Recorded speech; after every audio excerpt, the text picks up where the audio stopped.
안녕하세요. 커피앤톡입니다. 오늘도 와주셔서 감사드리고요. 바로 사연 읽어보겠습니다. 안녕하세요. 저는 30대 후반 산전수전 다 겪은 여자입니다. 현재는 남편과 3년 전 이혼을 한 상태이고 이혼 후 남편과 시어머니의 기가 막힌 태도에 어이가 없어 이렇게 사연을 보내봅니다. 저는 원체 결혼을 잘못했어요. 이런 집안의 남자였으면 결혼은 고사하고 사회에서도 쳐다보지 않을 사람인데 깜빡 속아 결혼을 하고 말았죠. 결혼 전에는 이 남자가 뭐가 그리도 좋았는지 완전히 콩깍지가 씌었나 봐요. 하지만 그럴 만도 했던 게 전 남편은 제게 굉장히 헌신적인 사람이었어요. 심지어 결혼하기 전인데도 아버지 없는 제게 아버지가 되어준 사람이었어요. 꼭 퇴근을 하면 저와 엄마가 같이 일하는 식당에 와서 마감까지 남은 일과 청소를 대신 해주었고 가게 문까지 닫고 가는 사람이었죠. 그걸 어쩌다가 한 번이 아닌 매일같이 했으니까요. 그러니 저희 엄마 또한 전 남편을 괜찮은 사람이라 생각을 하셨어요. 전 남편은 저랑 엄마가 일하는 식당 근처 조그만 회사에서 일을 했는데 저랑 결혼을 할 때쯤 그 회사가 망하게 되면서 전 남편은 한순간에 백수가 되었어요. 전 남편이 백수가 되었지만 저희 모녀는 전 남편의 실직을 그다지 심각하게 생각은 하지 않았어요. 왜냐면 전 남편 성격 자체가 가만히 있는 성격도 아니고 뭐라도 해야 하는 성격이기에 백수가 되어도 돈은 계속 벌었거든요. 막노동이라도 하겠다며 새벽 4, 5시에 일어나 인력사무소로 출근을 하는 전 남편의 모습에 저나 엄마나 이 남자를 믿어봐도 괜찮다는 생각이 들어 결혼에 대한 확신이 들었습니다. 또한 저희 집은 조금 특이한 게 있었다면 시어머니와 저희 두 모녀와의 관계였어요. 연애 때부터 시어머니와 자주 연락을 하며 지냈어요. 저희 엄마까지도요. 시어머니 성격이 활달하다 못해 너무 쾌활해 동네에선 시어머니를 모르는 사람이 없을 정도로 동네 마당발이셨어요. 그러니 저희 모녀에게는 오죽했겠나요. 결혼 전인데도 벌써 결혼을 한 사람처럼 저희 엄마를 사부인이라고 칭하며 저희 식당에도 자주 놀러와 밥도 먹고 가고 저희 엄마랑 시장도 같이 다니시곤 했어요. 이렇게 사이가 좋았던 이유가 엄마랑 시어머니가 비슷한 부분이 많았는데 저희 시어머니도 남편이 없으셨고 엄마랑 나이도 동갑이셔서 금방 가까워지셨죠. 이렇게 저와 전 남편은 결혼까지 아무런 문제 없이 쉽게 잘 지냈고 잘 살자는 100년 가약을 맺게 되었습니다. 하지만 결혼 후 1년이 안 돼 남편의 몰랐던 두 얼굴을 알게 되었어요. 남편이 사업을 한다며 무례하게 돈을 끌어다 쓰기 시작하는 겁니다. 처음에는 저희 모녀가 장사하는 걸 보곤 자기도 식당을 차려보겠다며 저희 가게를 본점으로 분점을 내겠다고 했어요. 제2의 인생을 꿈꿔보자는 식으로 저희 모녀가 가게를 오랫동안 해왔으니 문제 없을 거라며 호언장담을 하는데 전 남편도 시어머니와 함께 둘이서 가게를 했어요. 처음엔 둘 다 장사를 처음 시작하는 단계이니 저희가 많이 도와주었어요. 근데 저희가 도와주면 도와줄수록 무리한 요구를 하기 시작하는데 재료부터 주방 식기까지 가지고 가서 저희 거를 쓰는데 이런 건 새로 사서 쓰시라고 해도 장사가 잘 되는 집 거를 써야 기운이 좋아 우리도 장사가 잘 된다며 썼던 걸 가지고 가서 쓰기 시작한 거죠. 처음에는 오픈빨로 장사가 좀 됐어요. 워낙 또 시어머니가 아는 사람이 많으니 그분들이 한 번씩만 와서 팔아준다고 해도 장사는 좀 됐었는데 3달도 안 돼 점점 매출이 줄기 시작하더니 손님이 많이 안 와 재료 살 돈도 없다며 급기야는 저희 가게에 와서 또 재료며 식자재를 가지고 가기 시작하는데 사돈 여기가 본부잖아요. 저희는 사돈만 믿고 장사 시작했으니까 사돈이 좀 많이 도와주세요. 하며 장바구니를 가지고 와서 냉장고에 있는 재료를 가지고 가기 시작하는데 저희 엄마는 워낙 인정이 많아 가족끼리 힘들 때는 도와서 이런 것도 나누고 힘을 보태줘야 된다며 물심양면으로 도와주었죠. 어쩔 때는 이런 엄마가 답답하고 속이 터지긴 하는데 엄마의 심정도 이해가 가는 게 엄마는 고아로 평생을 사시고 저희 아빠를 만나셨거든요. 가족 없이 사시다가 아빠를 만났는데 아빠마저 세상을 일찍 떠나시니 항상 가족에 대한 그리움과 빈자리가 크셨어요. 근데 시어머니가 그걸 대신 채워주었다며 시어머니를 사돈 이상으로 생각하시긴 했어요. 그걸 시어머니도 잘 알고 계셨고요. 되려 제가 엄마한테 시어머니한테 잘해드리지 말라고 했다가 엄마가 저를 혼냈으니까요. 근데 저희 모녀의 이런 도움에도 불구하고 전 남편과 시어머니가 했던 가게는 쫄딱 망하게 되었어요. 빚까지 지면서요. 문제는 이 빚을 전 남편과 시모는 갚을 생각도 안 하고 저희 두 모녀만 바라보기 시작하는데 전 남편도 결혼하기 전의 모습은 온데간데 없이 집에서 놀기만 하는 겁니다. 그러면서 또 다른 사업을 할 구상을 하고 있다고만 하는데 제가 사업은 무슨 사업이냐고 적당한 곳에 취직을 하던가 일용직 일이라도 하라고 했어요. 결혼 전에는 그렇게 열심히 살던 사람이 지금은 왜 이러냐고 했죠. 그러니 남자가 하는 일에 감나라 배나라 한다며 제게 한 번도 보이지 않았던 모습을 보이기 시작하는데 제게 손까지 올리더라고요. 그것도 제가 임신한 지 8개월 때 말이죠. 이렇게 착하고 순한 사람이 이런 모습을 하고 제게 손을 올릴 줄은 꿈에도 몰랐어요. 그날 밤 저는 전 남편의 처음 보는 모습에 집을 나왔고 친정도 가지 못한 채 배만 움켜잡으며 밤새 길거리를 헤맸어요. 엄마한테 가면 엄마가 얼마나 속상해 하실까 하는 마음에 엄마한테 가지도 못하겠더라고요. 엄마는 제 덕분에 가족이 생겼다는 낙으로 시어머니랑 전 남편한테 잘하라고 했던 분이셨거든요. 모든 부부들이 그렇겠지만 결혼하고 단 한 번도 이혼 생각을 안 하면서 사는 부부가 어디 있겠나요? 저는 이때 처음으로 이혼 생각을 하게 되었어요.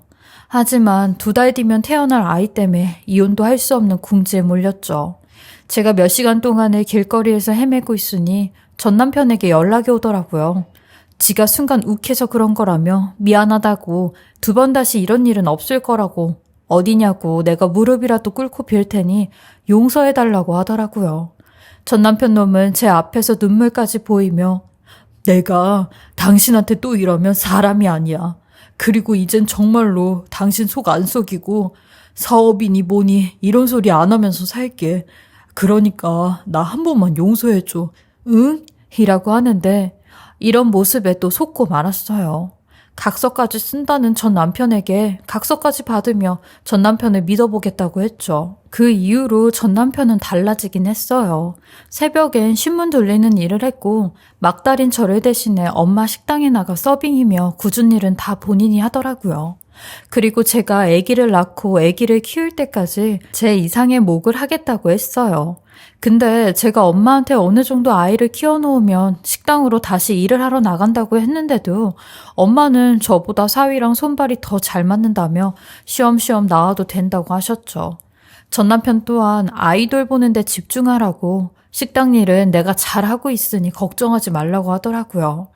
저는 아이가 100일이 될 때까지는 꼼짝 않고 집에서 있다가 아기가 100일이 지나 엄마 식당에 놀러 갔는데 식당 문이 닫혀져 있는 겁니다.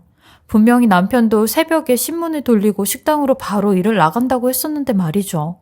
그리고 저희 엄마도 웬만하면 식당 문을 안 닫는데 이상하다 싶어 연락을 했어요. 어디냐고 전화를 하니 둘 다 식당이라고 거짓말을 하는데 저 또한 꺼림칙한 마음으로 집에 돌아가던 중에 전 남편과 엄마를 길거리에서 딱 만나게 되었어요. 엄마를 만난 건 4달 만이었죠.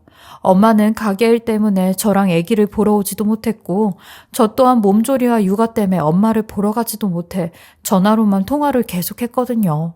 근데 엄마 얼굴이 엄청 야위어져 있는 겁니다. 전 남편은 여기 어쩐 일이냐며 웃으면서 나 일 잘하고 있는지 감시하러 왔어? 라며 집까지 데려다 준다고 저를 막 끌고 가는데 그 바람에 엄마와 얘기도 나누지 못하고 졸지에 집으로 와버렸어요. 저는 전 남편에게 거짓말까지 하면서 가게 문 닫고 어딜 다녀왔냐고 하니 제가 걱정할까봐 말을 안 했는데 엄마가 무릎이랑 다리가 많이 아프셔서 병원에 갔다 왔다는데 별일 없다고 하는 겁니다. 저는 엄마한테 전화를 좀 해봐야겠다고 하니 전 남편은 제 핸드폰을 뺏으며 그냥 오늘은 장모님 좀 쉬시라고 하자 라며 웃고 하는데 그때부터 이상한 생각이 들어 엄마를 좀 만나야겠다고 생각을 했어요. 제가 육아 때문에 엄마 신경을 못 쓰긴 했거든요. 매번 전 남편이 저 대신 엄마 일을 돕고 있으니 안일하기도 했고요. 그렇게 100일 지난 아기를 잠깐 아는 언니한테 맡기고 엄마가 있는 식당으로 갔는데 아니 가게 문이 또 굳게 닫혀져 있는 겁니다. 일주일 전과 같은 모습으로 말이죠. 저는 하도 이상해 저희 가게 옆집 부동산 아저씨에게 물어봤어요. 그러니 부동산 아저씨로부터 들은 얘기는 충격 그 이상이었습니다. 저희 엄마가 가게를 판지 벌써 3개월이 다 되어 간다는 겁니다. 가게를 팔고 사위랑 딴 사업을 한다고 했다는데 그게 다 무슨 소린가 싶어 당장 엄마한테 전화를 거니 전 남편이 전화를 받는 겁니다. 그러면서 자기야, 어머님 지금 바쁘신데 이따가 가게 손님 좀 빠지면 연락 드리라고 할게 라는데 저는 그런 전 남편한테 대번 소리를 지르며 지금 가게에 와 있는데 뭔 소리냐고, 가게 판지 3개월이 됐다는 건 또 무슨 소리냐고 난리를 쳤어요. 그러니 헐레벌떡 제가 있는 곳으로 엄마랑 같이 왔더라고요. 그리곤 하는 말이 가게 판 건 엄마가 몸이 편찮으셔서 판 거고 돈은 어떻게든 벌어야 하니까 가게 판 돈으로 부동산을 알아보러 다녔다는데 엄마한테 물어봐도 엄마도 맞는 말이라고 일부러 너 걱정시킬까봐 말을 안 했지 사위 말이 다 맞다고 하는 겁니다.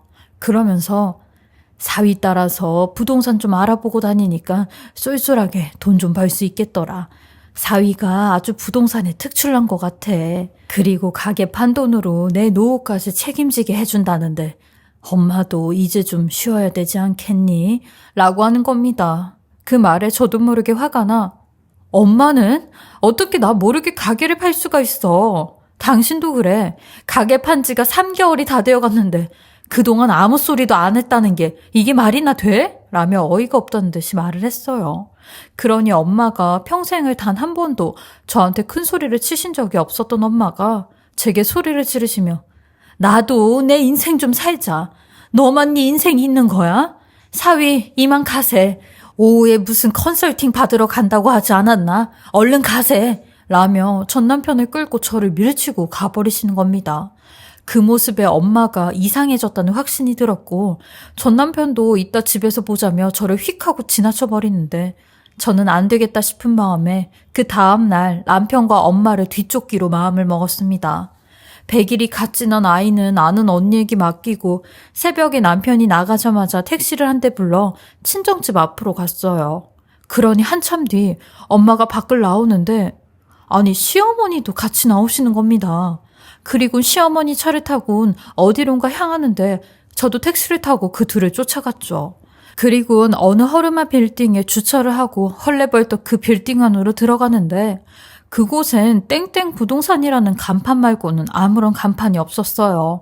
저도 그 두 사람을 따라 그곳에 가니 문 밖에서 마이크를 잡고 어떤 남자가 떠드는 소리가 들려오는데 그 목소리 바로 전 남편의 목소리였어요.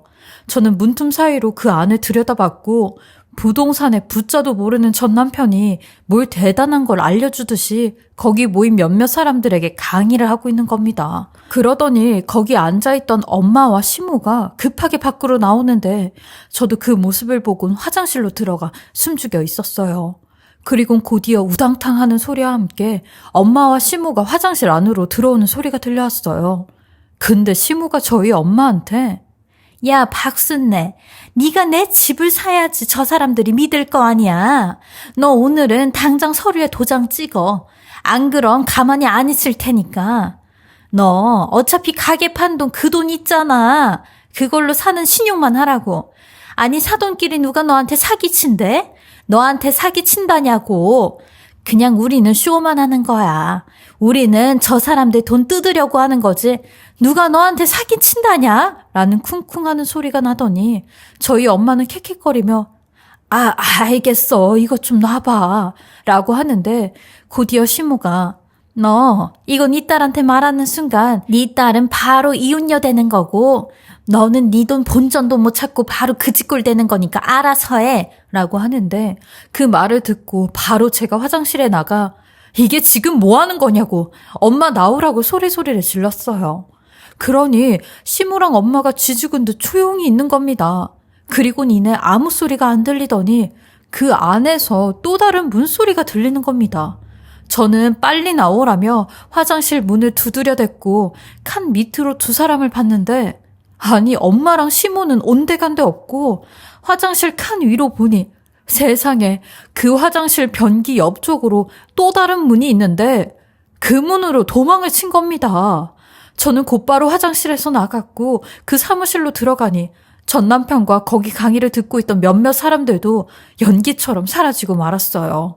알고 보니 그곳은 무슨 말도 안 되는 부동산으로 말로만 들었던 기획 부동산이었던 겁니다. 저는 곧바로 엄마한테 연락을 했고 연락은 받지도 않고 전 남편과 시모도 연락을 받지 않았죠. 그리고 친정집에 가도 엄마는 없었어요. 그리고 집에 갔는데 남편은 돌아오지 않았습니다. 어떻게 엄마는 이 두 모자에게 사기를 당했는지 그리고 조종을 당했는지 알 턱이 없었어요. 사기를 당하는 사람들 보면 자기가 사기당하는지도 모른다는데 딱 저희 엄마가 그런 모습이었어요. 그리고 며칠이 지나 엄마와 연락이 되었는데 엄마는 시모에게 강매를 당해 시모가 사는 쓰러져가는 아파트를 사게 되었고 전 남편 놈은 제게 이혼 소장을 보냈는데 이건 완전히 눈뜨고 코 베인 거나 다름이 없었죠. 저는 그런 남편 놈에게 그깟 아파트 사기치려고 이때까지 나랑 결혼하고 산 거냐며 너나 네 엄마는 사람도 아니라며 악마의 탈을 쓴 인간들이라고 그 돈 가지고 오라고 난리를 쳤는데 엄마 스스로 시모의 아파트를 산다고 하였기에 법적으로도 달리 어떻게 할 도리가 없었어요. 결국 저는 전 남편 놈과 이혼을 하고 이런 엄마와도 연을 끊고 살았어요. 어떻게 딸보다 시모랑 전 남편을 믿을 수 있냐면서요. 그러니 엄마는 가족이 없는 나한테 이런 가족이 생기면서 이 사람들이 나한테도 너무 잘하고 하니까 속은 거라며 네가 딸이면 나를 좀 이해해줘야 되는 거 아니냐고 막 소리를 지르시는데 살면서 엄마와 큰 소리 내면서 싸워본 적이 없었는데 이때 엄마랑 엄청나게 싸웠어요. 제 스스로도 이딴 남자와 결혼을 하고 엄마를 속게 만들었다는 생각에 한심하기도 했고 이걸 속은 엄마도 미웠어요. 그렇게 저는 전 남편 놈한테 돈 한 푼 받지 못한 채 양육권만 가지고 이혼을 하게 되었고 엄마랑도 연락을 하지 않고 살았어요. 근데 올 초 엄마한테 연락이 왔어요. 3년 만이었죠. 이번에 부동산 규제가 되기 전에 엄마가 시모한테 강매로 샀던 그 아파트가 집값이 엄청 오르게 되면서 저한테 그 집을 팔고 판 돈을 가지고 있으라고 하는 겁니다. 저는 그 말을 듣고 그 돈이 내 돈도 아닌데 엄마가 가지고 있으라고 하니 세상에 시모랑 전 남편 놈이 그 소식을 벌써 듣고는 또 엄마를 찾아왔다는 겁니다. 자기네들한테 원래 팔았던 금액으로 팔라면서요. 엄마는 이번만은 절대 안 된다며 끝까지 그 집을 지키다가 저한테 연락을 한 거라고 네가 좀 가지고 가라고 하는데 저는 전 남편 놈과 시모한테 전화를 해. 이제 당신들하고는 남남이니까 사기로 신고 제대로 한번 해주냐고 했어요. 그때는 가족이라서 사기로 제대로 신고도 못했는데 당신네들도 그걸 알고 우리 엄마한테 사기친 거 아니냐고 했죠. 근데 지금은 아니지 않냐며 한 번만 더 껄떡대면 가만히 안 있을 거라고 우리 엄마 근처에 얼씬도 하지 말라고 했어요. 그렇게 저는 3년 만에 엄마를 다시 만나 부동산에 그 집을 내놓았고 엄마네 집을 사겠다고 하는 사람한테 연락이 와 계약을 하러 갔는데 어떻게 알았는지 시모랑 전 남편까지 부동산으로 와 눈까지 뒤집어가며 이거 절대로 계약 못한다고 부동산에 들어눕고 난리를 치며 사실은 이 집 나 때문에 사기된 거 아니냐며 다시 내놓으라고 하는데 이런 무식한 무대뽀가 어딨냐고요. 저랑 엄마는 그러거나 말거나 부동산 사장님한테 당장 경찰 불러서 영업방해한다고 신고하라고 했어요. 그렇게 경찰이 와서야 전 남편과 시모를 데리고 갔죠. 엄마는 정말 운이 좋게 그 아파트를 3년 만에 팔 수 있었고 그 돈을 제게 주며 이 돈으로 뭐든 다시 해보라고 하시더라고요. 엄마가 그동안 무식하고 사람을 너무 믿는 바람에 너까지 힘들게 고생을 시켰다며 엄마 이제 용서해 줄 수 있냐고 하는데 저는 그런 엄마를 용서한다고 했어요. 아무리 밉고 아무리 제 가슴에 대못을 박았다고 해도 제 엄마이니까요. 그렇게 엄마는 그 집을 팔고 현재는 저랑 같이 살며 제 딸아이를 봐주고 계세요. 그리고 저는 엄마랑 평생을 같이 했던 식당 경력을 살려 2년 전부터 한정식집에서 주방 일을 하고 있고요. 과거로 돌아갈 수만 있다면 결혼하기 전 그때로 엄마와 같이 하하호호하며 식당 운영을 하던 때로 돌아가고 싶지만 돌아갈 순 없으니 현재의 삶에 만족하며 제 딸과 엄마와 함께 하루하루 열심히 살아가려고 합니다. 그리고 엄마가 주신 이 돈은 끝까지 사기 안 당하고 잘 지키며 사는 게 제 제일 큰 목표가 되었어요. 저희 모녀가 한심스럽고 바보 같지만 이렇게 사연을 남겨봅니다. 긴 이야기 들어주셔서 감사하고요. 다들 건강하시고 행복하시길 바라겠습니다. 지금까지 커피앤톡이었습니다. 오늘도 끝까지 함께 해주셔서 감사합니다. 저는 다음 영상으로 또 찾아뵙겠습니다.